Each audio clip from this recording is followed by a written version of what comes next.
Hey guys, welcome back to the JPM Performance channel. It is once again time for a shop tour. We are in our last week of July, right here on July 27th.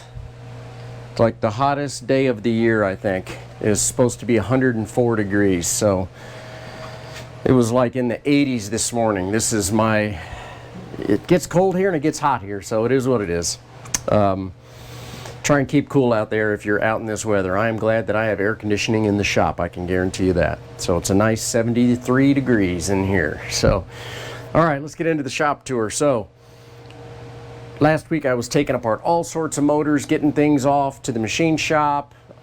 This week I'm starting to do some reassembly. So what I've got here is an STL 2-liter Mazda MZR engine.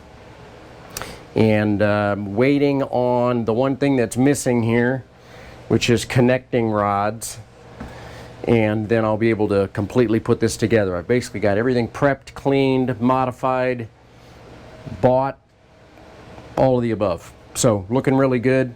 Need some connecting rods, which I'm hoping to see today. We shall see about that. So that's where we're at on the engine assembly bench. So I've actually got all sorts of little projects I've been working on in between, disassembling motors, getting bits and pieces ordered, all this and that. And I buy these really good drill bits, but when you drill through a bunch of steel like I do, they tend to go dull. And I thought I might give you guys a tip of the day. If you do have expensive drill bits like I do, when they get dull, you don't necessarily want to just throw them away. So I've actually had this for a long time. Some of you probably have seen these. It's what's called a drill doctor. And you can literally chuck these things up and stick them into this machine. And they get all set up. And then there's a grinding wheel on this side, and you can literally resharpen your bits. If you've ever wanted to resharpen your bits, I would suggest you look up Drill Doctor. You can tell by the dirt and the filth on this one that I've had it for a long time, probably about 15 or 20 years, but it still works great. So been using that for a long time. The other thing that I was working on, which is probably pretty intimidating for most people, but I ended up having this is actually a rear stub axle assembly for a Honda, and these things came with, and I don't actually have the head of the bolt anymore, but they're these star bolts, and these got red Loctited in here, and then the star bolt, the head of the star bolt was very shallow, couldn't get it out.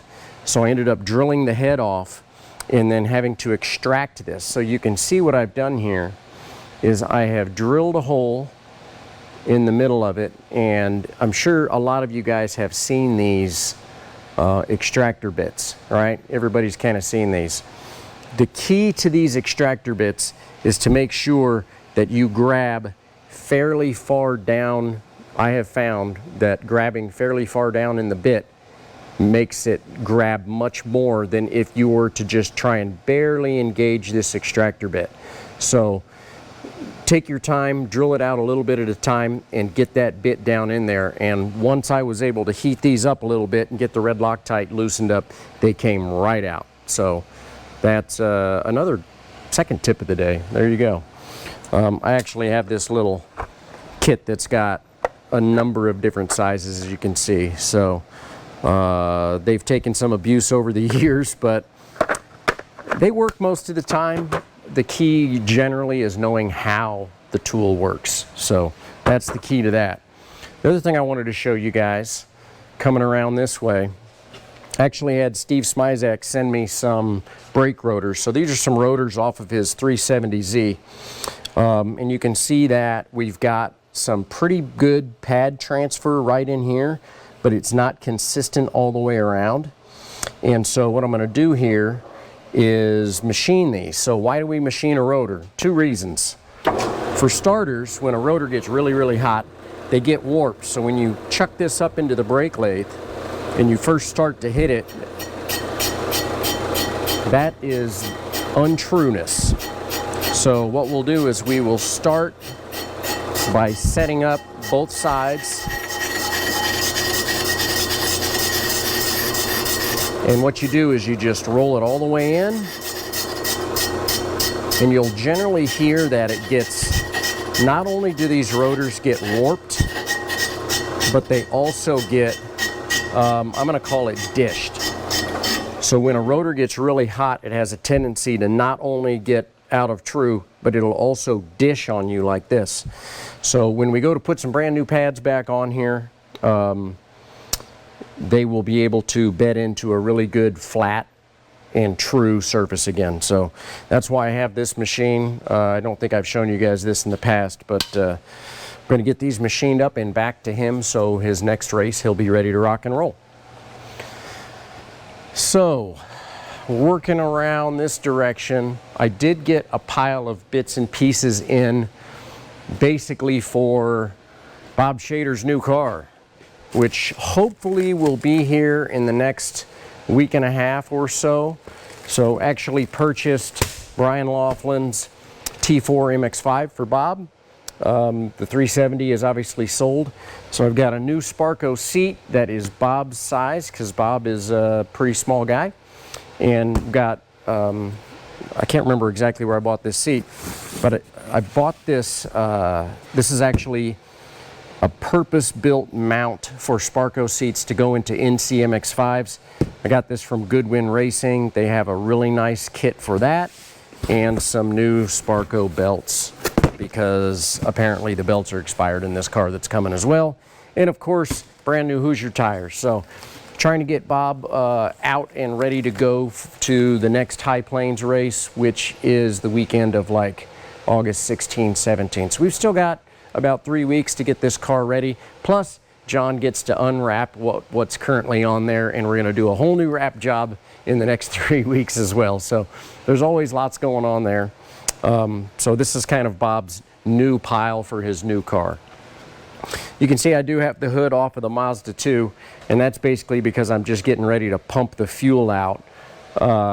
This car is going to be sitting for a while, and so I want to pump the fuel out of the cell, get it into a container. I'm probably actually going to put this into the BMW for dyno time before the runoffs, and then I'll pump it back out again, because when you go to the runoffs you have to run their fuel at the track. So that's what's kind of going on here. As far as pool tank bladder update, I know you guys are excited about this. So my my pool liner guy said that he needed a 3-inch female fitting and a valve, so that after we're done filling these bladders we can shut this valve off. So I went to Home Depot, and it's kind of interesting, and it's kind of a bit of a puzzle to be able to find a 2-inch adapter to go into a big ball valve. And then this is actually a sewer trap adapter that I found that would go into this 3-inch female. So got 2 of those. I do actually kind of enjoy doing something besides race car stuff all the time. So I think that we're maybe going to be starting the liner next week. The problem is it's going to be so hot. I don't know that we're going to be able to get this job finished next week. We need it to be below 100 degrees for a few days, for a couple of reasons. The liner will overstretch if it's that hot out, and if you're out in that kind of temperature, it's just flat no fun. So that's kind of what that whole pile is. And as the weeks go by, we're just gonna keep chipping away on the BMW. So what have I done this week on the BMW? Got the oil change finished, all the injectors are back in. Got it running, got the AccuSump filled, charged the battery, changed transmission fluid, changed differential fluid, and started on my nut and bolt checking under the car. I've probably said this a million times, but before the runoffs, I'm going to check every single nut and bolt on this car, and that's going to include everything from valve cover bolts to suspension bolts, shocks. Obviously, I just did the brakes, but I'll even go through and check bell housing bolts, motor mount bolts, tranny bolts, drive shaft bolts, suspension, the whole thing. If you can put a wrench on it, check it. Do yourself a favor versus ruining a session or potentially your race if it loosens up. So you can see the 370 is still just kind of sitting here waiting to get picked up. I'm hoping that happens this week. Not 100% sure that that's going to happen, but hoping so. So I appreciate you guys that hit me up for my birthday, which was on Monday. You know, when you get to be my age, it's just another day and it's another year older. So, but I do appreciate you guys mentioning it on that video. So that is our shop tour for this week, guys. Thanks for watching. As always, hit me up with the comments. And we are not going to have a shop tour next week, but in 2 weeks we will have another shop tour, and hopefully we have even more things to see, and Bob's MX-5 will be here, and we'll kind of go through that whole car too. So have a good couple weeks, guys. Thanks for watching. Take care.